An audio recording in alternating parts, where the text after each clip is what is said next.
Hello everyone, welcome back to Study Time with Isha.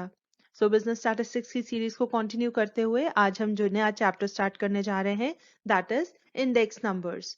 तो आज की वीडियो में हम इसका एक ओवरव्यू लेंगे कि इंडेक्स नंबर्स क्या होते हैं और थोड़ा सा जो इसके बेसिक्स है लाइक हम डेफिनेशन देखेंगे और उसमें से हम इसके कैरेक्टरिस्टिक्स समझने की कोशिश करेंगे और उसके अलावा हम छोटा सा part methods of construction of index numbers भी पढ़ेंगे और उसके डिफरेंट मेथड्स हैं जिसमें से हम बिल्कुल स्टार्टिंग वाला जो है बेसिक है वो आज हम कवर करेंगे। तो सबसे पहले हम देखते हैं कि इंडेक्स नंबर्स होते क्या है। तो सबसे पहली बात हम स्टैटिस्टिक्स में पढ़ रहे हैं तो इंडेक्स नंबर्स जो है दे आर स्टैटिस्टिकल डिवाइसेस। ठीक है, जैसे हम मीन मीडियन मोड की बात करते हैं, कोरिलेशन रिग्रेशन की बात करते हैं, ये सारे टूल्स एंड टेक्निक्स हैं। तो इसे भी इंडेक्स नंबर्स भी बेसिकली क्या है, हमारे स्टैटिस्टिकल डिवाइसेस। अब इनका काम क्या है इन डिवाइसेस का? इनका काम है टू स्टडी चेंज। अब चेंज किस में?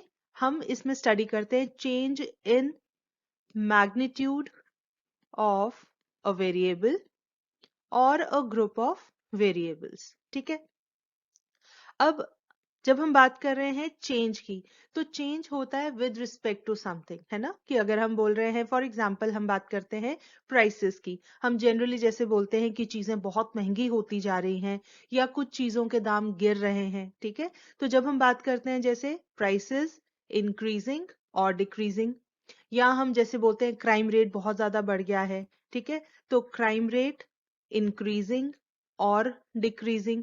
अब ये इंक्रीजिंग और डिक्रीजिंग की जब हम बात कर रहे हैं तो हम क्या बात कर रहे हैं, over a period of time, कि कुछ सालों में चीजें बहुत महंगी हो गई हैं, कुछ सालों में ये क्राइम रेट बहुत ज्यादा बढ़ गया है। ठीक है, तो हम इंडेक्स नंबर्स में यूजुअली किस बारे में बात करते हैं? हम बात करते हैं कि एक तो हम बोलते हैं चेंज, और चेंज आया है विद रिस्पेक्ट टू समथिंग। ठीक है, वो विद रिस्पेक्ट टू टाइम भी हो सकता है, विद रिस्पेक्ट टू इनकम भी हो सकता है। जैसे हम बोलते हैं हमारे खर्चे बढ़ते जा रहे हैं, तो वो विद रिस्पेक्ट टू इनकम हम बात कर रहे हैं कि जैसे जैसे हमारी इनकम बढ़ रही है उसके हिसाब से हमारे खर्चे कितने ज्यादा बढ़ रहे हैं या पहले से कम हो रहे हैं, वो चीजें मतलब विद रिस्पेक्ट टू समथिंग हम वो चेंज स्टडी करते हैं।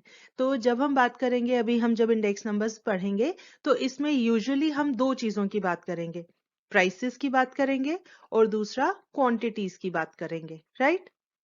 तो मतलब हम पढ़ेंगे प्राइस इंडेक्स नंबर और हम पढ़ेंगे क्वांटिटी इंडेक्स नंबर। ठीक है, तो अब ये चीज आपको समझ आ गई होगी कि इंडेक्स नंबर क्या करते हैं, वो चेंज को स्टडी करते हैं। ठीक है, और वो चेंज हम पढ़ेंगे विद रिस्पेक्ट टू टाइम। ठीक है, बहुत सारे फैक्टर्स हो सकते हैं, विद रिस्पेक्ट टू इनकम हो सकता है, with respect to geographical location हो सकता है, कुछ भी हो सकता है। लेकिन जो हमारा हम अपने आप को लिमिटेड रखेंगे कि we have to study change with respect to time. ठीक है, तो आई होप ये थोड़ा सा आपको पता चला होगा कि हम क्या बात करने वाले हैं इस पूरे चैप्टर में। ठीक है, तो आइए फटाफट से हम कुछ डेफिनेशंस देखते हैं इंडेक्स नंबर्स की, जिससे आपको थोड़ी सी और क्लैरिटी मिलेगी कि what actually index numbers are. Right, आइए देखते हैं डेफिनेशंस। तो देखिए यहाँ पर हमने ये दो तीन डेफिनेशंस लिखी हैं। पहली है index numbers are devices for measuring differences in the magnitude of a group of related variables, right? दूसरी डेफिनेशन है an index number is a statistical measure designed to show changes in a variable or a group of related variables with respect to time, geographical location or other characteristics such as income, profession, etc. अब आपने यहाँ एक चीज notice की होगी, हम बार बार क्या बोल रहे हैं, ग्रुप ऑफ रिलेटेड वेरिएबल्स, है ना? तो ग्रुप ऑफ रिलेटेड वेरिएबल्स का क्या मतलब है कि देखिए, जैसे हमने मीन मीडियन मोड स्टडी किया या कोरिलेशन स्टडी किया, रिग्रेशन स्टडी किया, ये सारी चीजों में हम क्या चीज पढ़ते थे, एक वेरिएबल, है ना? कोरिलेशन रिग्रेशन में दो वेरिएबल, लेकिन उसमें क्या होता था, एक वेरिएबल है, दूसरा वेरिएबल है और उनके यूनिट्स भी सेम है ना? जैसे अगर हम मार्क्स की बात कर रहे हैं तो हम बोलते थे कि हम जो स्टूडेंट्स हैं उनके मैथ्स में कितने मार्क्स आए हैं और फिर हम एवरेज मार्क्स कैलकुलेट करते थे, राइट? उसी तरह से हम मार्क्स इन स्टैटिस्टिक्स ले लिया, मार्क्स इन अकाउंट्स ले लिया और हम उसमें स्टडी करते थे कि how they are correlated, how they are related to each other, तो हम कोरिलेशन रिग्रेशन। लेकिन उसमें होता क्या था, एक ही वेरिएबल या दो वेरिएबल होते थे। अब यहाँ हम बात कर रहे हैं ग्रुप ऑफ रिलेटेड वेरिएबल्स की।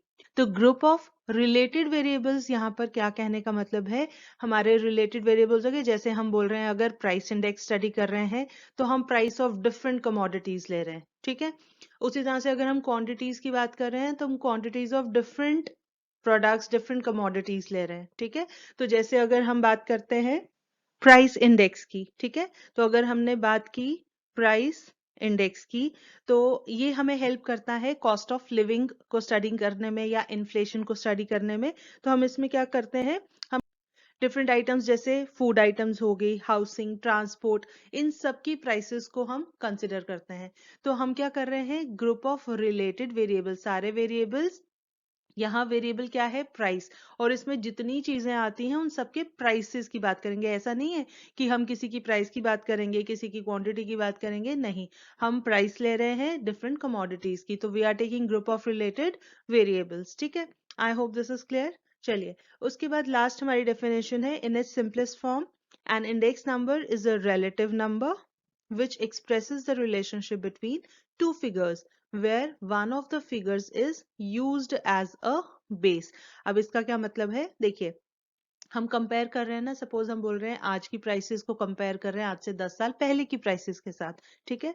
तो उसमें क्या होगा, ऑब्वियसली रिलेटिव नंबर क्यों है, क्योंकि हम with respect to something study कर रहे हैं, ठीक है।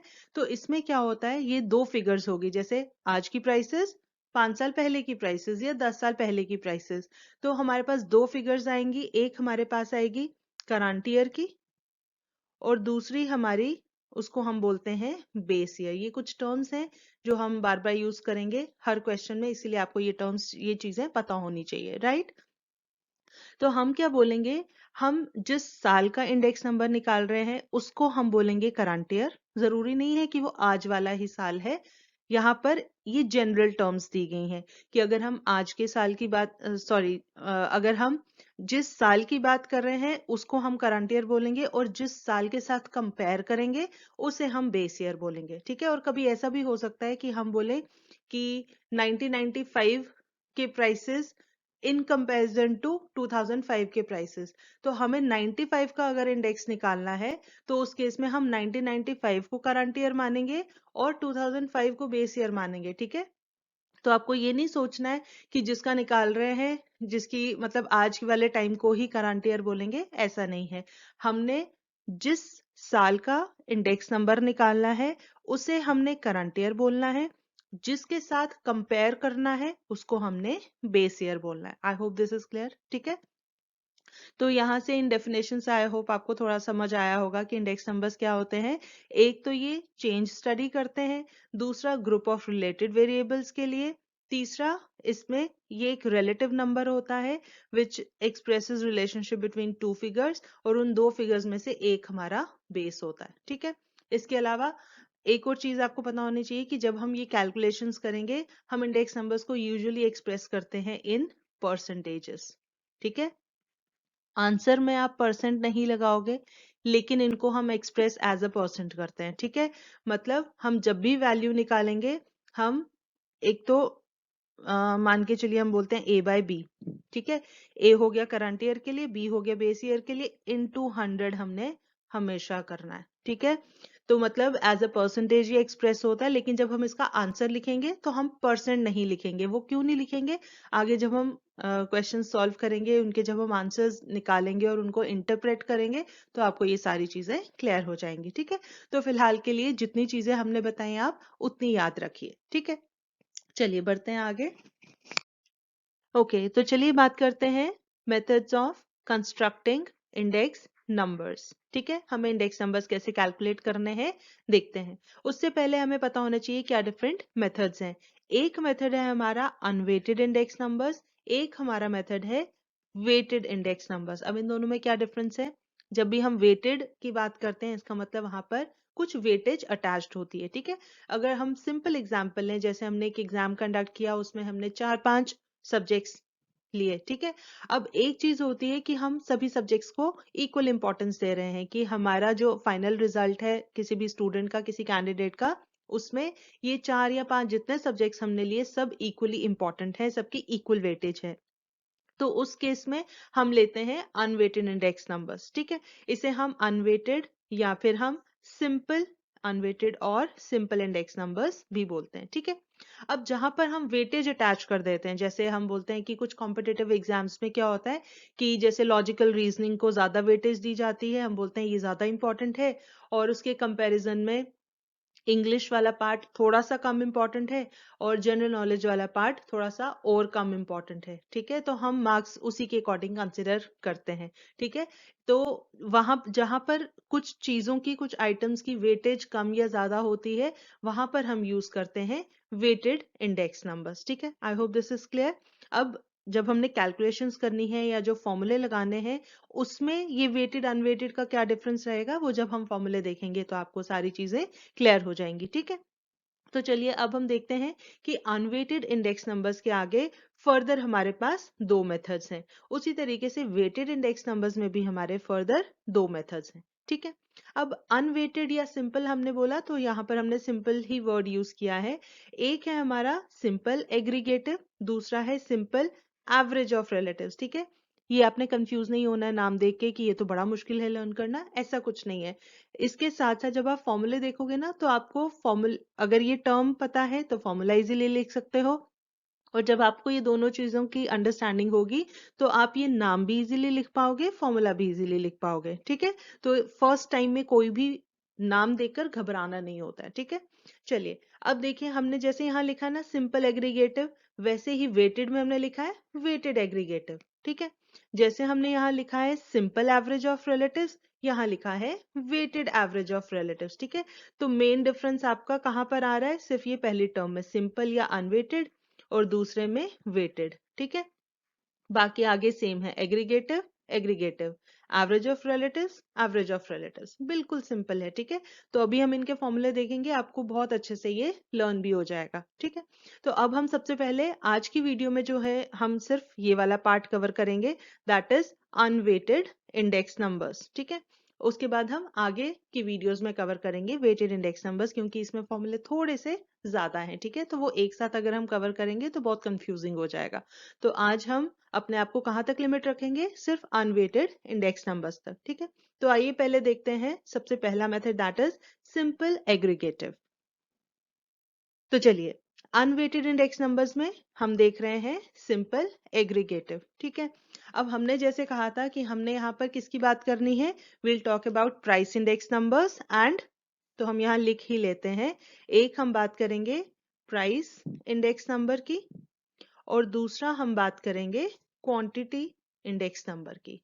ठीक है, क्वांटिटी इंडेक्स नंबर साथ साथ लिखेंगे ताकि लर्न भी करने में इजी रहे। ठीक है, अब हमने कहा था कि ये जो प्राइस इंडेक्स नंबर्स या क्वांटिटी इंडेक्स नंबर्स जो हैं, मतलब इन जनरल इंडेक्स नंबर्स जो हैं, वो हम वहां पर हमें दो चीजें चाहिए, एक तो करंट ईयर और दूसरा बेस ईयर। ठीक है, दूसरी हमने बात कही कि ये रिलेटिव होते हैं, मतलब with respect to one thing. ठीक है, तो विद रिस्पेक्ट टू बेस होगा, और तीसरी चीज हमने कहा था एज परसेंटेज हमने एक्सप्रेस करना है। ठीक है, चलिए अब हम बात करते हैं प्राइस इंडेक्स नंबर की। सबसे पहले तो देखिए, हमने इसको लिखना कैसे होता है, सबसे पहले हम लिखेंगे P01। ठीक है, तो मतलब जीरो का मतलब हो गया बेस ईयर के लिए हम बोल रहे हैं, वन का मतलब हो गया हम करंट ईयर के लिए बात कर रहे हैं। ठीक है, P01 is equal to summation of P1 upon summation of P0 into 100। ठीक है, सिंपल एग्रीगेटिव कहा था ना, चलिए अब हम इसके नाम से भी समझने की कोशिश करते हैं। सिंपल एग्रीगेटिव मतलब सिंपली हमने एग्रीगेट लेना है। एग्रीगेट का मतलब होता है सबको इकट्ठे लेना है, मतलब समेशन लेना है। ठीक है, तो हमने क्या किया है, न्यूमरेटर और डिनोमिनेटर है, हमने ऊपर लिखा है समेशन ऑफ P1 और नीचे लिखा है समेशन ऑफ P0। रिलेटिव होता है ना, तो इसलिए हमें डिवाइड बाय समथिंग करना पड़ता है। ठीक है, तो हमने ऊपर एक टर्म लिखी समेशन P1, नीचे एक टर्म लिखी समेशन P0, और तीसरा हमने मल्टीप्लाई किया 100 के साथ, क्योंकि हम हमेशा परसेंटेजेस में इंडेक्स नंबर्स को एक्सप्रेस करते हैं। ठीक है, अब हम देखते हैं कि इनका मतलब क्या है। देखिए, सबसे पहले P0, P0 का मतलब है current year, current year price index, price index with respect to, या फिर हम लिख देते हैं to the base year price index, base year price index. Simple terms में हम इंडेक्स निकाल रहे हैं, इंडेक्स नंबर निकाल रहे हैं करंट ईयर का with respect to base year, ठीक है। P01 का ये मतलब है। अब समेशन ऑफ P1 का क्या मतलब है? समेशन ऑफ P1 हो गया टोटल ऑफ, समेशन है ना, तो टोटल ऑफ P1 है, 1 मतलब करंट ईयर, तो total of current year prices, current year prices for various commodities, various commodities। तो हम किसका टोटल ले रहे हैं कि जो वेरियस कमोडिटीज हैं उनके प्राइसेस का, और कौन से प्राइसेस का? करंट ईयर के प्राइसेस का, ठीक है। और इसी तरीके से समेशन पी नॉट क्या हो जाएगा कि हम जो बेस ईयर है उस बेस ईयर में जिसके साथ कंपेयर कर रहे हैं उस बेस ईयर में उन्हीं कमोडिटीज की क्या प्राइसेस थी, ठीक है। तो हम यहाँ ले रहे हैं total of base year prices, base year prices for various commodities, ठीक है। I hope this is clear. तो ऐसे हम क्या बात करते थे जनरली कि हम एक ही प्रोडक्ट की बात कर रहे हैं, एक ही प्रोडक्ट के प्राइस की बात कर रहे हैं, डिफरेंट प्राइसेस की बात कर रहे हैं। अब हम डिफरेंट कमोडिटीज की प्राइसेस की बात कर रहे हैं, तो हमने यहाँ ग्रुप ऑफ वेरिएबल्स लिया है, ठीक है, ग्रुप ऑफ रिलेटेड वेरिएबल्स। तो जब हम ग्रुप की बात करते हैं वहां हम इंडेक्स नंबर की हेल्प लेते हैं, ठीक है। तो यहां पर आपको क्या समझ आया? सिंपल एग्रीगेटिव मतलब सिंपली हमें टोटल लेना है। टोटल किसका लेना है? करंट ईयर की प्राइसेस का, और टोटल लेना है बेस ईयर की प्राइसेस का, और दोनों को डिवाइड कर देना है, ठीक है। और डिवाइड में क्या करना है? हमने ऊपर लेना है जिस साल का, जो करंट ईयर है जिस साल का हमने इंडेक्स नंबर निकालना है, और डिनोमिनेटर में कौन सा लेना है? जिस जिस साल के साथ हम कंपेयर कर रहे हैं, ठीक है। तो हमने रिलेटिव नंबर होता है ना, इसीलिए हमें किसी चीज को किसी चीज के साथ डिवाइड करना है, ठीक है। तो हमने सिंपली क्या लिया? Aggregate of prices current year का, बेस ईयर का, और हमने मल्टीप्लाई कर दिया 100 के साथ, ठीक है। तो ये हमारा हो गया प्राइस इंडेक्स, करंट ईयर का price index with respect to base year, ठीक है। तो ये हो गया हमारा प्राइस इंडेक्स नंबर। इसी तरीके से बिल्कुल सेम टू सेम हमने करना है क्वांटिटी इंडेक्स नंबर के लिए, बस चेंज क्या आएगा? प्राइस की जगह क्वांटिटी, बाकी सब चीजें सेम, ठीक है। तो हम क्या करेंगे? हम क्वांटिटी इंडेक्स नंबर के लिए लिखेंगे, जैसे यहाँ P01 लिखा है ना, यहाँ हम लिखेंगे Q01, ठीक है। यूजुअली हम स्मॉल क्यू ही लेते हैं, आप अगर बुक्स में भी देखेंगे तो बाकी आपकी मर्जी है, आप जैसे मर्जी लीजिए, ठीक है। कैपिटल ले लीजिए या स्मॉल लेटर ले लीजिए। अब यहाँ हो जाएगा समेशन ऑफ ऊपर करंट ईयर की क्वांटिटीज और डिनोमिनेटर में बेस ईयर की क्वांटिटीज, ठीक है, इनटू 100। बिल्कुल सब सेम है, सिर्फ पी की जगह हमने क्यू कर दिया, प्राइस की जगह क्वांटिटी, ठीक है। तो हमारे पास ये क्या बन जाएगा? हम लिख सकते हैं वेर Q1 एंड Q0, इकट्ठा ही लिख देते हैं हम, where Q1 and Q0 are quantities, वहां थी प्राइसेस, यहाँ है quantities, quantities in the current and base year respectively, ठीक है, बेस ईयर रिस्पेक्टिवली।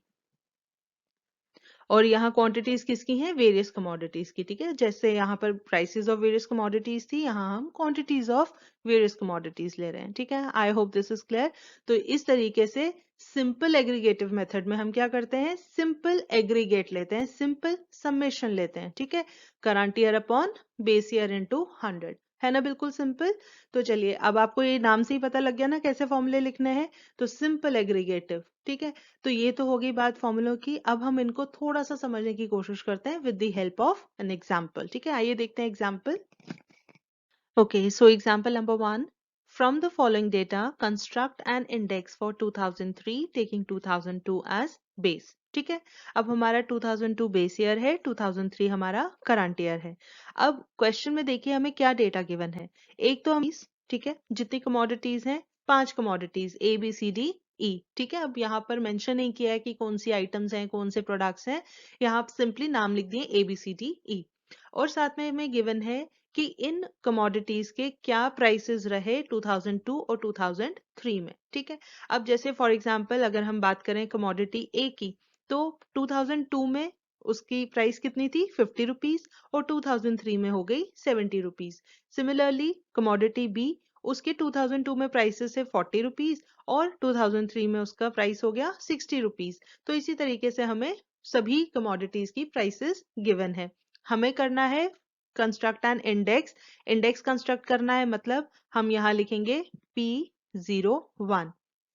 ठीक है, अब फॉर्मूला पहले लिख लेते हैं। ठीक है, अगर हमें कुछ नहीं कहा गया है तो हमने प्राइस इंडेक्स बनाना है। ठीक है, यूजुअली एग्जाम में मेंशन्ड होता है प्राइस इंडेक्स या क्वांटिटी इंडेक्स। ठीक है, अब यहाँ हम लेते हैं P01 इज इक्वल टू, सबसे पहले लिखते हैं formula summation of P1 upon summation of P0 into 100। ठीक है, अब यहाँ पर P1 का क्या मतलब है कि करंट ईयर की सभी कमोडिटीज के प्राइसेस, और P0 का क्या मतलब है बेस ईयर की जितनी भी कमोडिटीज हैं उनके प्राइसेस, उनका टोटल। ठीक है, अब हमें पता है कि हमें क्वेश्चन में कहा गया है कि 2002 जो है वो हमारा बेस ईयर है, तो हम इसकी प्राइसेस को बोलेंगे, यहाँ लिख देते हैं दिस इज P0। ठीक है, बेस ईयर, और जो 2003 की प्राइसेस हैं उसको हम बोलते हैं P1। तो अब इनको टोटल करेंगे क्योंकि फॉर्मूले के अकॉर्डिंग क्या है समेशन लेना है, तो हम सिंपली क्या करेंगे, हम यहाँ लिखेंगे समेशन ऑफ P0 और यहाँ लिखेंगे समेशन ऑफ P1। तो समेशन का मतलब है सिंपली इनको ऐड करना है। तो अगर आप P0 2002 की प्राइसेस को ऐड करेंगे ये टोटल आता है 300। ठीक है, और 2003 की प्राइसेस को ऐड करेंगे ये टोटल आता है 360। आप फटाफट से कैलकुलेट कीजिए और ये वैल्यूज मैच कर लीजिए। ठीक है, अब सिंपल हमें ये वैल्यूज पुट करनी है फॉर्मूले में, हमें आंसर मिल जाएगा। ठीक है, तो हम यहाँ लिखते हैं समेशन ऑफ P1 आया है 360, P0 का समेशन आया है 300 इंटू 100। तो जब आप इसको पूरा कैलकुलेट करेंगे ये वैल्यू आपको मिलेगी, देखिए एक जीरो कट गया, एक जीरो यहाँ से कट गया, 3 1 जा 3, 3 2 जा 6, ये आता है 120। ठीक है, तो ये करंट ईयर प्राइस इंडेक्स कितना आया 120। ठीक है, अब क्या मतलब है इसका, हमने कहा था कि हम इसकी वैल्यू को इंटरप्रेट करेंगे, और सबसे बड़ी बात हम परसेंटेज यहाँ पर नहीं लिखेंगे, हम यहाँ 120% नहीं लिखेंगे। ठीक है, हम इसको इंटरप्रेट करेंगे कैसे, हम क्या बोलते हैं जब भी हमने इंडेक्स नंबर की वैल्यू को इंटरप्रेट करना है तो हमने बेस की वैल्यू को मान के चलना है 100। ठीक है, हम जैसे P0 सॉरी ये जो 2002 है ना, हम इसके इंडेक्स को मान के चलेंगे 100, और 100 के ऊपर या नीचे कितना चेंज आया है उसको हम बोलेंगे कि इतना परसेंट चेंज आया। ठीक है, तो जैसे अगर हम 120 को दो पार्ट्स में डिवाइड करें, एक तो 100 और दूसरा हो गया 20। 100 हो गया बेस ईयर का, तो 100 से ऊपर कितना चेंज आया है 20 यूनिट्स का। ठीक है, तो हम बोलेंगे कि एज कंपेयर टू 2002 जो हमारा बेस ईयर है, हम यहाँ लिख देते हैं एज कंपेयर्ड, ये आपने इंटरप्रिटेशन हमेशा लिखनी है आंसर के बाद। ठीक है, as compared to the year 2002 कितना चेंज आया है 20 ऊपर आया ना 100 से, तो इसका मतलब 20% इंक्रीज आया है। ठीक है, there is a net increase, आपने एग्जाम में ऐसे नहीं लिखना है, पूरा वर्ड लिखना है। ठीक है, नेट इंक्रीज इन, चलिए ऑफ लिख देते हैं कितना, net increase of 20% in price index of 2003। ठीक है, तो नेट इंक्रीज कितना आया है 2002 से 2003 में 20% इंक्रीज हुआ है। इसी तरीके से अगर आपका आंसर आता 80 सपोज, ठीक है यहीं पर आपको बता देती हूँ, अगर आपका ये टोटल करके आंसर आता 80, हमने फिर इसको 100 के साथ कंपेयर करना था। ठीक है, तो ये 100 माइनस 20 है ना, तो इसका मतलब ये 20 पॉइंट्स का डिक्रीज आया बेस ईयर के, हमेशा बेस ईयर के इंडेक्स नंबर को हमने 100 मानना है और उसके साथ कंपेयर करना है। ठीक है, तो अगर यहाँ वैल्यू 80 आई होती तो हम बोलते कि एज कंपेयर टू 2002 2003 में कितना चेंज आया है, डिक्रीज ऑफ 20%। ठीक है, I hope this is clear.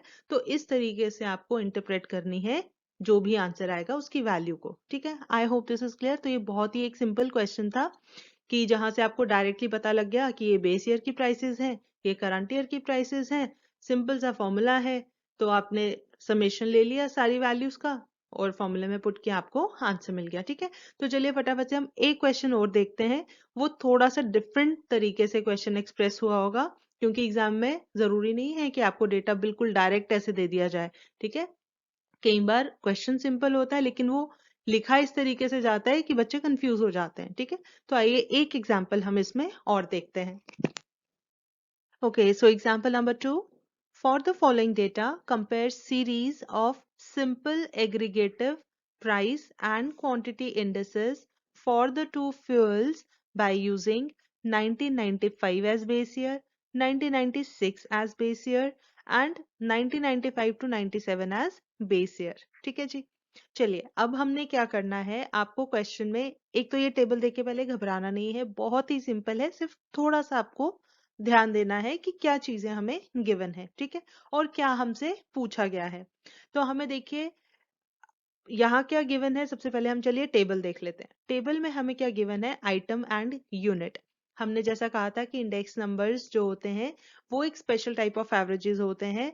जैसा नॉर्मली एवरेजेस में होता है, मीन मीडियन मोड या और भी किसी स्टैटिस्टिकल डिवाइस में जैसे एक ही यूनिट लिया जाता है, यहाँ पर हम जो आइटम्स कंसिडर कर रहे हैं, अगर हम प्राइस कंसिडर कर रहे हैं तो प्राइस ऑफ डिफरेंट आइटम्स, लेकिन उनको हम डिफरेंट यूनिट्स में एक्सप्रेस कर सकते हैं। ठीक है, जैसे अगर हम कोल की बात करते हैं तो हम प्राइस पर टन की बात करते हैं, अगर हम ऑयल की बात करते हैं तो प्राइस पर बैरल की बात करते हैं। ठीक है, तो यहाँ पर हमें आइटम एंड यूनिट गिवन है, यहाँ दो ही आइटम्स गिवन है। ठीक है, जैसे पिछले क्वेश्चन में 5 कमोडिटीज थी, यहाँ दो ही हैं। ठीक है, अब हमें इनके प्राइसेस और क्वांटिटीज गिवन है और 3-3 सालों का। ठीक है, जैसे अगर हमें प्राइस गिवन है 1995, 96, 97 की, वैसे ही उनकी क्वांटिटी मतलब प्रोडक्शन इन मिलियन टन्स वो गिवन है 95, 96 और 97 की। ठीक है, तो एक हमारा कॉलम जो मेन कॉलम है वो प्राइसेस के लिए है, दूसरा क्वांटिटीज के लिए है। तो प्राइसेस वाले से हमें प्राइस इंडेक्स मिल जाएगा, क्वांटिटी वाले से हमें क्वांटिटी इंडेक्स मिल जाएगा। ठीक है, चलिए उसके अलावा क्या इन्फॉर्मेशन गिवन है, इसको थोड़ा सा आप एनालाइज कीजिए। जैसे कोल है, कोल की जो प्राइसेस हैं, प्रोड्यूसर्स प्राइस 95 में थी 5 रुपीज पर टन, 96 में 3 रुपीज पर टन और 97 में 4 रुपीज। ठीक है, उसी तरीके से ऑयल की प्राइसेस गिवन है 95 में 2 rupees, then 3 rupees, then 4 rupees. ठीक है, उसी तरीके से इनकी क्वांटिटीज भी गिवन है तीनों सालों के लिए। अब हमें क्या करना है, क्वेश्चन में बोला गया है you have to compare series of simple aggregative price and quantity index for the two fuels. ठीक है, मतलब सिंपल सी बात है, हमें प्राइस इंडेक्स और क्वांटिटी इंडेक्स निकालना है। और कौन सा वाला, सिंपल मतलब अनवेटेड वाला, अभी हम वही पढ़ रहे हैं तो क्वेश्चन में भी हम वही चीज स्टडी करेंगे। ठीक है, अब जैसे पहला पार्ट इन्होंने कहा है टेकिंग 1995 एज बेस ईयर, इसका मतलब ये हुआ कि पहले पार्ट में हमें 95 एज बेस ईयर लेके चलना है। अब 3 साल है ना, 96 और 97 भी तो गिवन है, तो इसका मतलब एक बार हमने प्राइस इंडेक्स निकालना है 1996 के लिए और दूसरी बार निकालना है 1997 के लिए, लेकिन दोनों के लिए हमने बेस ईयर किसको मानना है, 95 को। ठीक है, उसी तरीके से क्वांटिटी इंडेक्स में भी हम करेंगे, 1996 के लिए क्वांटिटी इंडेक्स निकालेंगे और 95 को बेस ईयर लेंगे, फिर हम 1997 का क्वांटिटी इंडेक्स निकालेंगे, 95 को बेस ईयर लेंगे। ठीक है, ये हमारा सिर्फ पहला पार्ट है, राइट। फिर दूसरे पार्ट में 1996 को बेस ईयर लेना है, मतलब 96 को बेस ईयर लेना है, 95 का और 97 दोनों का हमने इंडेक्स निकालना है, प्राइस भी क्वांटिटी भी। और फिर तीसरा है 1995 टू 97 एज बेस ईयर, ये अभी हम नहीं बताते, जब हम ये क्वेश्चन आगे फर्दर सॉल्व करेंगे, क्योंकि अदरवाइज बड़ा कंफ्यूजन हो जाएगा। ठीक है, चलिए अब क्वेश्चन सॉल्व करने से पहले सबसे पहली चीज हमें पता है कि जो फॉर्मूले हैं, हमारा प्राइस इंडेक्स क्या होता है, P01 is equal to summation of P1 upon P0 into 100, और जो क्वांटिटी इंडेक्स होता है वो होता है summation of Q1 upon summation of Q0 into 100। सबसे पहले फॉर्मूले लिख लेने चाहिए। ठीक है, हमने फॉर्मूले लिख लिए। अब हमें एक चीज तो पता है कि 0 हमने मानना है बेस ईयर को, 1 हमने मानना है करंट ईयर को। ठीक है, अब यहाँ पर जब हम क्वेश्चन सॉल्व करेंगे ना, हम क्या करेंगे, कंफ्यूजन नहीं रखेंगे, क्योंकि 95 है, 1996 है, 1997 है, तो इतना लंबा सबस्क्रिप्ट में लिखने से अच्छा होता है कि हम जिस साल का निकाल रहे हैं ना हम वही साल लिखेंगे। जैसे अगर हम सपोज 1997 का प्राइस इंडेक्स निकाल रहे हैं यूजिंग 95 एज बेस ईयर, वो हम यहाँ 1995 नहीं लिखते क्योंकि फिर बड़ा ही लंबा वो डिजिट्स बन जाते हैं।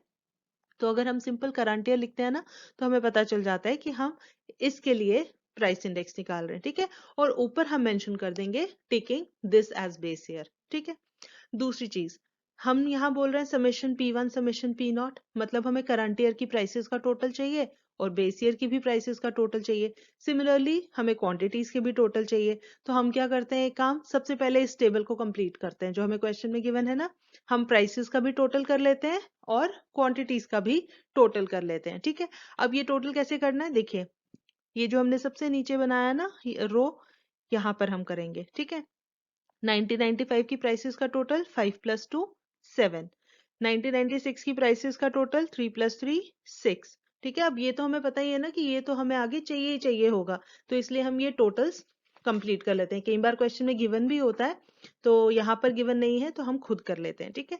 फिर 97 की प्राइसेस का टोटल 4 + 4 8, उसी तरीके से क्वांटिटीज का टोटल 95 की क्वांटिटीज 4 + 3 7, 96 का 4 + 2 6 और 3 + 2 5, ठीक है। ये हमने सारे टोटल्स लिख लिए। अब इससे हमें इजी हो जाएगा ना, जब हमें फॉर्मूले में वैल्यूज पुट करनी होंगी हम डायरेक्टली यहाँ देखेंगे कौन से साल की प्राइसेस का या कौन से साल की क्वांटिटीज का टोटल लेना है, ठीक है। तो चलिए अब हम ये टेबल कंप्लीट करने के बाद अब बढ़ते हैं हमारे पहले पार्ट की तरफ, जो कि है 1995 एज बेस ईयर, ठीक है। चलिए देखते हैं अब कैसे करना है ये। तो देखिए यहाँ पर हमने जो टेबल अभी कंप्लीट किया वो पूरा टेबल बना लिया है, ठीक है। अब हम करते हैं हमारा फर्स्ट पार्ट। तो फर्स्ट पार्ट हम लिख लेंगे, ए पार्ट हमारा क्या है, 1995 एज बेस ईयर, राइट। अब इसके लिए हमें प्राइस इंडेक्स भी निकालना है, क्वांटिटी इंडेक्स भी निकालना है। तो पहले हम प्राइस इंडेक्सेस निकालें। चलिए हम यहाँ लिखते हैं प्राइस इंडेक्सेस। अब प्राइस इंडेक्स हमें किस किस के लिए निकालना है, 95 बेस ईयर है ना, तो हमें 96 97 दोनों के लिए निकालना है, ठीक है। तो इसमें भी हम पहला लिखते हैं प्राइस इंडेक्स ऑफ 1996, ठीक है। ऊपर हमने लिखा है 95 एज बेस ईयर, तो हमें यहाँ लिखने की जरूरत नहीं है। अब फॉर्मूला तो हमें पता है, summation of P1 upon summation of P0 into 100 होता है ना। तो अब हमने क्या करना है, 95 एज बेस ईयर है ना, तो हम फिलहाल इसको लिख लें P0, और 96 के लिए निकाल रहे हैं तो ये हमारा हो गया P1, ठीक है। अब सिंपली इनके टोटल देख लो क्या हो जाएगा। P1 का टोटल है 6 और P0 का टोटल है 7, तो हम सिंपली यहाँ क्या लिखेंगे, 6/7 इंटू 100। जब आप इसको सॉल्व करोगे ये आंसर आएगा 85.71। तो अब यहाँ पर प्राइस इंडेक्स आया 85.71। तो अब इसको अगर बताना हो, आपको क्वेश्चन में पूछा जाए कि नेट इंक्रीज या डिक्रीज आया है, तो ऑब्वियसली 100 से कंपेयर करना है ना। 100 से कम है तो 100 से कितना कम है, 100 माइनस 85.71 करोगे, जितना कम होगा हम बोलेंगे उतना नेट डिक्रीज आया है, ठीक है। I hope this is clear. चलिए अब हमें इसी तरीके से करना है 1997 के लिए। तो हम यहाँ पर लिखते हैं, दूसरा आ गया price index for 1997। Again formula है summation P1 upon summation P0 into 100 which is equal to, अब हमारा यहाँ पर P1 1996 नहीं है, 1997 है, ठीक है।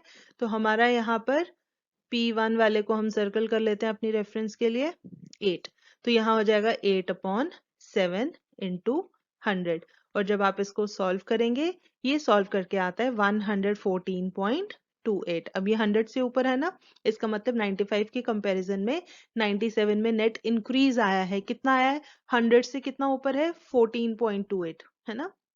तो 14.28% इंक्रीज आया है, नेट इंक्रीज, ठीक है। तो this is how we calculate price indexes using 1995 as base year, ठीक है। I hope this is clear है ना, बिल्कुल सिंपल। चलिए अब हम करते हैं कैलकुलेट क्वांटिटी इंडेक्सेस। तो चलिए जैसे हमने अभी प्राइसेस के लिए किया वैसे ही हम कैलकुलेट करेंगे क्वांटिटी इंडेक्सेस, ठीक है। अब क्या करना है, अगेन हमने फॉर्मूले लिख लेने हैं। तो हमारे पास पहला है Q 1996 के लिए करना है, विच इज इक्वल टू, पहले फॉर्मूला लिख लेते हैं ताकि बाद में कोई कंफ्यूजन ना रहे, इंटू 100। और वैसे ही 1997 के लिए भी कर लेते हैं। Q 1997 is equal to summation Q1 upon Q0 into 100। ठीक है, तो अब यहाँ पर क्लियर हो जाता है कि जब हम 95 को बेस ईयर ले रहे हैं तो मतलब जो Q0 लिखा है वो 95 की वैल्यूज के लिए होगा, और जो Q1 लिखा है तो जब हम 1996 यहाँ लिखा है तो Q1 96 के लिए होगा, और 1997 के केस में अकॉर्डिंगली होगा। ठीक है, चलिए अब हम देखते हैं हमारी क्या वैल्यूज हैं।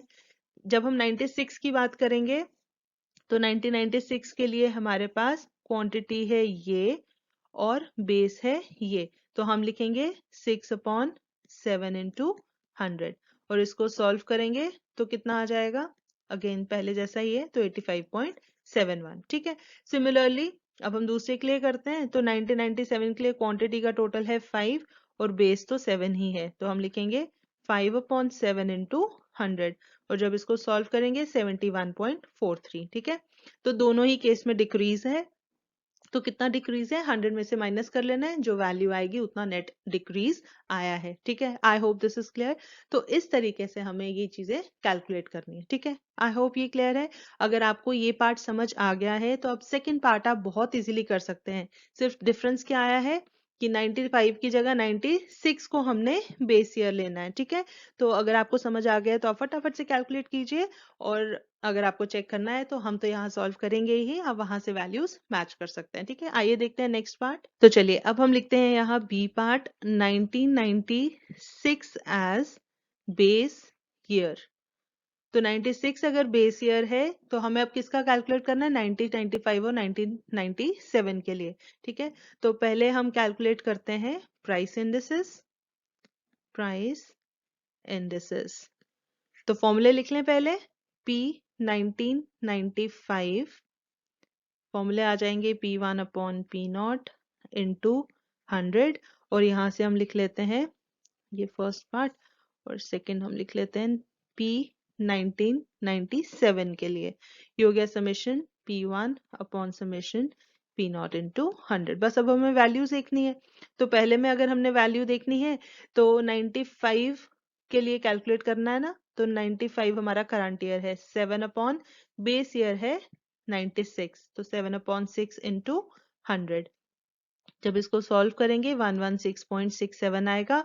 100 से ऊपर है, कितना ऊपर है 16.67, तो कितना नेट इंक्रीज आया 16.67%। ठीक है, इसी तरीके से 1997 के लिए देखें। अब यहाँ पर 97 के लिए करना है ना, तो 1997 जो है वो हमारा करंट ईयर बन जाएगा, तो 8 अपॉन यहाँ पर बेस ईयर है हमारा 1996। ठीक है, तो हम यहाँ लिखेंगे 8 upon 6 into 100, which is equal to, solve करने पर आता है 133.34। तो यहाँ पर भी इंक्रीज है, तो कितना इंक्रीज है 100 से ऊपर कितना है 33.34, तो हमारा नेट इंक्रीज इज 33.34%। ठीक है, I hope this is clear.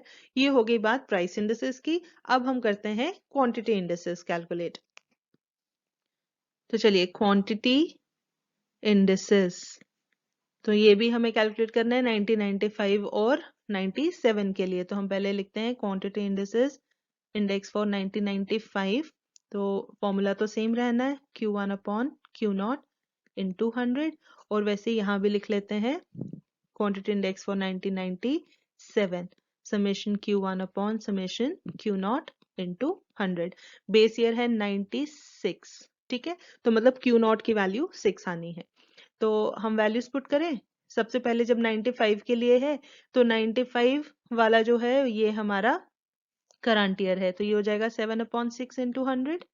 ठीक है, इसको सॉल्व करेंगे तो 116.67, तो अगेन 100 से ऊपर है, कितना ऊपर है 16.67, तो हमारा नेट इंक्रीज आया 16.67% का। ठीक है, अब इसी तरीके से जब हमें 97 के लिए करना है तो 1997 के लिए करंट ईयर हो गया 97, ये आ जाएगा 5 अपॉन 6 इंटू 100, ये आता है 83.33। तो अगेन ये 100 से नीचे है, तो इसका मतलब नेट डिक्रीज आया है। कितना डिक्रीज आया है 100 में से माइनस कर लेंगे 83.33, तो उतना नेट डिक्रीज आया है ना, बिल्कुल सिंपल। ये हो गया हमारा सेकंड पार्ट। अब हम बढ़ते हैं थर्ड पार्ट की तरफ, जो इनसे थोड़ा सा डिफरेंट है। तो वो कैसे डिफरेंट है और उसको कैसे सॉल्व करेंगे, आइए देखते हैं। तो चलिए थर्ड पार्ट, अब हमने क्या कहा था, वहां हमें मेंशन किया गया है we have to take 1995 to 1997 as base period. ठीक है, अगर एक साल गिवन हो तो हम उसे बेस ईयर बोलते हैं, अगर हमें कोई ड्यूरेशन दी गई है तो हम उसे बेस पीरियड बोलते हैं। ठीक है, अब जब हमें बेस पीरियड गिवन है तो अब हम कौन सी वैल्यू लें, तो जहां पर ऐसा कंफ्यूजन हो हम क्या करते हैं, एवरेज वैल्यू ले लेते हैं। ठीक है, तो अब हम क्या करेंगे कि जो 1995 से लेकर 97 तक की प्राइसेस हैं, जो टोटल है, हम उसका एवरेज ले लेते हैं। ठीक है, तो एवरेज कैसे लेना होता है, हम बोलेंगे इस केस में, अब बेस पीरियड की प्राइसेस को तो पी नॉट ही बोलना है। ठीक है, तो हम समेशन पी नॉट अब यहाँ किसको कंसिडर करेंगे, हम क्या करेंगे, ये जो तीनों सालों का टोटल है ना प्राइसेस का, उसका एवरेज ले लेंगे। ठीक है, तो हम क्या करेंगे, 7 प्लस 6 प्लस 8 डिवाइड बाय, तीन वैल्यूज हैं, डिवाइड बाय 3, ये आता है 21/3, 3 7 जा 21। मतलब अब हमने क्या करना है, 95 का भी प्राइस इंडेक्स निकालना है, 96 का भी प्राइस इंडेक्स निकालना है, 97 का भी प्राइस इंडेक्स निकालना है, और तीनों केसेस में हमने 95 से 97 पूरे पीरियड को बेस पीरियड मान के चलना है। ठीक है, इसके एवरेज वैल्यू से कंपेयर करना है और तीनों का प्राइस इंडेक्स निकालना है। ठीक है, तो अब हम क्या करेंगे, तीनों के लिए जो बेस की वैल्यू लेनी है प्राइस की, वो हमने क्या लेनी है, ये एवरेज वैल्यू। ठीक है, क्या करना है आइए देखते हैं, ताकि आपको कंफ्यूजन ना हो, आपको अच्छे से बताते हैं। देखिए, हमने कैलकुलेट करना है price index for 1995, price index for 1996, price index for 1997। तीनों ही केसेस में क्या होगा, summation of P1 upon P not into 100, formula तो सेम ही रहता है ना, this is equal to summation P1 upon P not into 100 and summation of P1 upon P not into 100। ठीक है, इन तीनों केसेस में P नॉट मतलब बेस ईयर का जो है वो हमने क्या वैल्यू लेनी है, ये। ठीक है, तो हम क्या करेंगे, सिंपली तीनों ही केसेस में डिवाइड बाय 7 करेंगे, डिवाइड बाय 7, डिवाइड बाय 7। ठीक है, बस हमारा जो करंट ईयर है उसकी वैल्यू चेंज होनी है, और वो कैसे चेंज होनी है, 1995 का प्राइस इंडेक्स निकाल रहे हैं, मतलब यहाँ पर 1995 इज द करंट ईयर, तो वैल्यू हम लेंगे 7। दूसरे केस में 96 जब है तो 96 को करंट ईयर लेंगे, वैल्यू आएगी 6, और तीसरे में 97 करंट ईयर है तो 97 का प्राइस टोटल 8। ठीक है, I hope this is clear जो भी हमने बोला। तो बस अब इसको हमने सॉल्व कर देना है। पहला आया हमारा 7/7 इंटू 100, 7/7 ये तो 1 कैंसिल हो जाएगा, ये बचा 100। जब 100 आया 95 का भी, इसका मतलब there is no change as compared to the base period. ठीक है, क्योंकि बेस पीरियड का भी 100 ही होता है इंडेक्स, और इसका भी 100 आया है, इसका मतलब कांस्टेंट है, देयर इज नो चेंज, ना डिक्रीज ना इंक्रीज। ठीक है, दूसरे को सॉल्व करने पे आता है 85.71, तो 100 से कंपेयर करेंगे तो 100 से ये कम है, तो कितना कम है, 100 माइनस 85.71, उतना परसेंट डिक्रीज आया है। और तीसरे में इंक्रीज है, ये आता है 114.28, कितना इंक्रीज, 14.28%। ठीक है, 100 से कितना ऊपर है, तो इस तरीके से हमने करना होता है कैलकुलेट। ठीक है, तो सिंपली क्वेश्चन में अगर कहा गया है कि इतने पीरियड को बेस पीरियड मानो, तो आपने उसकी जो टोटल प्राइसेस है उसका एवरेज ले लेना है और उसको फिर बेस ईयर का प्राइस मान के चलना है। ठीक है, I hope this is clear. अब जैसे हमने यहाँ प्राइसेस के लिए किया, वैसे ही हम क्वांटिटीज के लिए करेंगे। ठीक है, तो हमने ये तीनों 95 से 97 तक की जो क्वांटिटीज का टोटल है उसका एवरेज लेना है, वो बेस पीरियड का बन जाएगा, और बाकी तो जैसे हमने अभी किया सेम चीज करनी है। ठीक है, तो आप भी फटाफट से करिए कैलकुलेट, हम भी आपको यहाँ कैलकुलेट करके दिखा देते हैं। तो चलिए अब यहाँ पर भी हम क्या करेंगे, समेशन ऑफ क्यू नॉट पहले कैलकुलेट करते हैं। ठीक है, तो समेशन ऑफ क्यू नॉट, जो तीनों वैल्यूज हैं हम उसका लेते हैं टोटल, यहाँ पर है 7 6 और 5। ठीक है, तो हम लिखते हैं 7 प्लस 6 प्लस 5 अपॉन 3, एवरेज लेना है तीनों सालों का, which is equal to 18 upon 3, ये आता है हमारे पास 6। ठीक है, तो अब हमने हर जगह जहां पर समेशन क्यू नॉट होगा वहां हम वैल्यू लिखेंगे 6। ठीक है, तो चलिए लिख लें हम फॉर्मूले पहले। तो हमें कैलकुलेट करना है Q 1995, दूसरा Q 1996, और तीसरा क्वांटिटी इंडेक्स फॉर 1997। तीनों के लिए फॉर्मूला तो सेम ही है, summation of Q1 upon summation of Q0 into 100। वैसे ही दूसरे के लिए भी summation of Q1 upon summation of Q0 into 100, और तीसरे के लिए भी summation of Q1 upon summation of Q0 into 100। यहाँ थोड़ी स्पेस कम है इसलिए आपको थोड़ा सा टेढ़ा मेढ़ा लग रहा होगा। यहाँ वैल्यूज पुट करनी है। अब हमें ये तो पता है कि डिनोमिनेटर में हर जगह क्या आना है, 6। समेशन Q0 है ना, तो divide by 6 divide by 6 divide by 6 into 100 भी है साथ में। ठीक है, सिर्फ वैल्यू कहाँ चेंज होगी, हमारे न्यूमरेटर की। तो न्यूमरेटर के लिए अब हमने क्या करना है, अगर 1995 की हम बात कर रहे हैं तो 1995 की वैल्यू है 7, हम लिखेंगे 7/6। फिर 96 के लिए है 6, हम यहाँ लिखेंगे 6/6, और तीसरे में है 5 97 के लिए। बस अब इसको हम करते हैं सॉल्व। तो पहली वैल्यू हमारी आती है सॉल्व करने पर 116.67, ये परसेंट इंक्रीज आया है, नेट इंक्रीज। दूसरे की वैल्यू आती है 100, तो ये कांस्टेंट है। और तीसरा आता है 83.33, ये 100 से कम है तो नेट डिक्रीज आया है as compared to base period. ठीक है, तो इस तरीके से हमें प्राइस इंडिसेस और क्वांटिटी इंडिसेस कैलकुलेट करना है। और फॉर्मूला और मेथड हमने कौन सा यूज किया है, सिंपल एग्रीगेटिव। मतलब ये यहाँ कोई वेटेज नहीं थी, सिंपली हमने एग्रीगेट्स लिए हैं, मतलब समेशंस लिए हैं। समेशन किसके लिए हैं, बेस ईयर के प्राइसेस या क्वांटिटीज, करंट ईयर की प्राइसेस या क्वांटिटीज। ठीक है, बिल्कुल simple, this was the simplest of the methods. ठीक है, जिसमें आपको फॉर्मूले की भी कोई कंफ्यूजन नहीं होगी, नाम से ही आपको फॉर्मूला याद हो जाएगा। ठीक है, I hope this is clear. तो ये तो हमारी बात थी पहले अनवेटेड में फर्स्ट मेथड की, दैट वाज सिंपल एग्रीगेटिव। अब हम फटाफट से, दूसरे में तो एक ही फॉर्मूला है तो वो हम फटाफट से करते हैं calculate, simple average of price relatives method की। ठीक है, तो आइए फटाफट से देखते हैं दूसरा फॉर्मूला, दूसरा मेथड। तो चलिए बात करते हैं अब हम सिंपल एवरेज ऑफ रिलेटिव्स की। अब यहां से आपको नाम से समझना है, वहीं से फॉर्मूला निकालना है। ठीक है, सिंपल का मतलब अनवेटेड, कोई वेटेज अटैच नहीं है। एवरेज ऑफ रिलेटिव्स, तो मतलब एवरेज निकालनी है किसकी, रिलेटिव्स की। अब रिलेटिव का क्या मतलब होता है कि जहां पर हम डिवाइड करते हैं किसी चीज के साथ। ठीक है, अगर हम प्राइस की बात कर रहे हैं तो हम बोलते हैं आज की प्राइस डिवाइड बाय कल की प्राइस, क्योंकि हम कल से कंपेयर कर रहे हैं। तो इन रिलेशन टू कल की प्राइस आज की प्राइस क्या है। ठीक है, तो रिलेटिव्स मतलब किसी चीज से डिवाइड करना है और फिर उसका हमें एवरेज लेना है। तो एवरेज के लिए क्या होता है, sum of observations upon number of observations. तो यहाँ पर रिलेटिव्स हैं, ऑब्जर्वेशंस की जगह रिलेटिव्स हैं, तो सम ऑफ रिलेटिव्स लेंगे और उसको डिवाइड करेंगे नंबर के साथ। ठीक है, तो यहाँ पर भी पहले की तरह हमने क्या दो चीजें करनी है, price index number, price index number, और दूसरा हमें करना है क्वांटिटी इंडेक्स नंबर। ठीक है, और फॉर्मूले क्या करना है, एक का फॉर्मूला अगर आ गया तो हमने सिंपली पी की जगह क्यू कर देना है, तो हमें क्वांटिटी इंडेक्स नंबर मिल जाना है। ठीक है, अब फॉर्मूला लिखें। फॉर्मूला कैसे आएगा, देखिए यहाँ पर भी P01 और यहाँ Q01। ठीक है, price index of current year with respect to base year.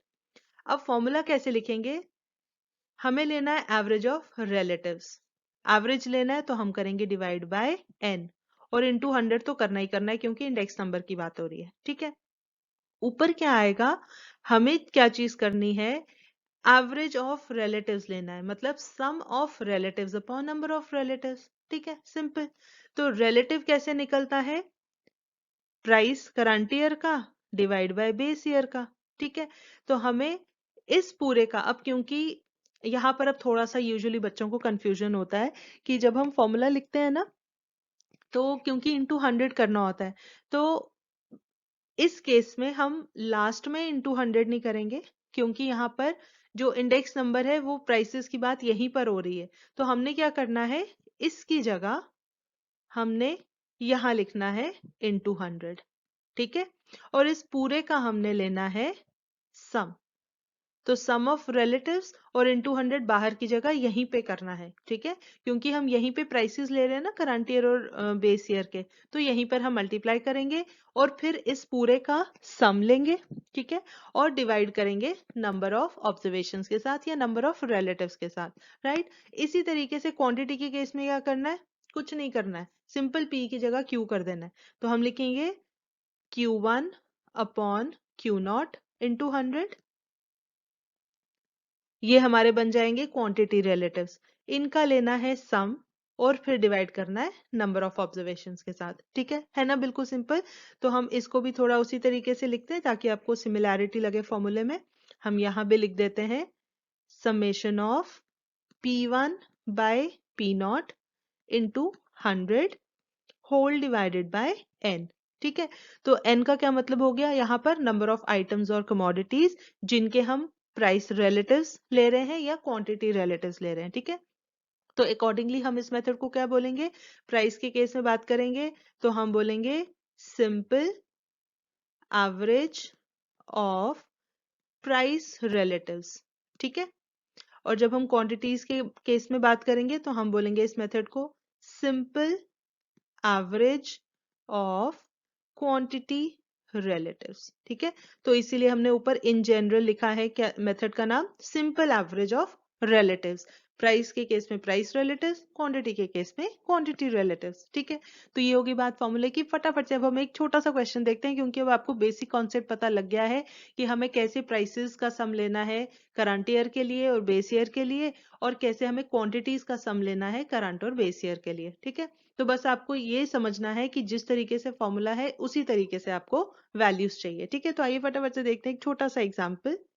Okay, so the question is from the following data, construct an index for 2007 taking 2006 as base by average of relatives method। ठीक है, अब यहाँ पर prices given है तो इसका मतलब हमने कैलकुलेट करना है average of price relatives method है और हमने प्राइस इंडेक्स निकालना है। ठीक है, क्वेश्चन में हमें कमोडिटीज गिवन है ABCD, 5 कमोडिटीज हैं, 2006 की प्राइसेस गिवन है, 7 की प्राइसेस गिवन है। तो हमें जैसे यहाँ पर बोला गया 2007 को हमने 2007 के लिए कैलकुलेट करना है, 2006 को बेस लेना है, तो इसका मतलब 2006 की प्राइसेस P0 बन जाएंगी, ये P1 बन जाएगा। ठीक है, सबसे पहले हमने लिखना है फॉर्मूला। फॉर्मूला क्या है, P01, या हम कह सकते हैं यहाँ पर हमने 2007 के लिए कैलकुलेट करना है तो हम लिखेंगे 2007, साथ में आप लिख देना ब्रैकेट में 2006 इज द बेस ईयर। ठीक है, तो P 2007 is equal to summation of, formula लिखें P1 upon P0 into 100 whole divided by n। अब इस फॉर्मूले के अकॉर्डिंग हमें क्या चाहिए, हमें चाहिए P1 बाय P0 इंटू 100। ठीक है, तो मतलब एक कॉलम हमारा क्या बनेगा, यहाँ पर हमें एक कॉलम ऐड करना पड़ेगा P1 अपॉन P0 इंटू 100।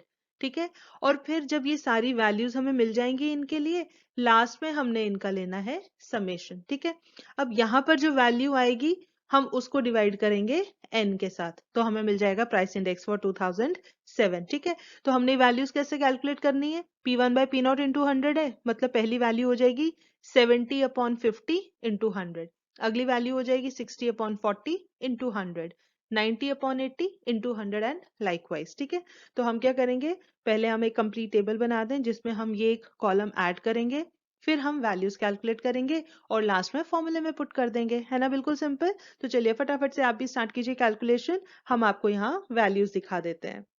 तो देखिए यहाँ पर हम लिखते हैं, हमारे पास ये क्वेश्चन गिवन था, यहाँ पर हम ऊपर लिख देंगे जो हमने नया कॉलम बनाया है, इसे हम बोलेंगे प्राइस रिलेटिव्स। ठीक है, अगर क्वांटिटीज गिवन होती तो हम लिखते हैं क्वांटिटी रिलेटिव्स, और ये क्या है basically P1 upon P0 into 100। ठीक है, तो जब आप इसको सॉल्व करेंगे तो हमें वैल्यूज क्या मिलेंगी, हम आपके लिए यहाँ रेफरेंस के लिए वैल्यूज लिख देते हैं।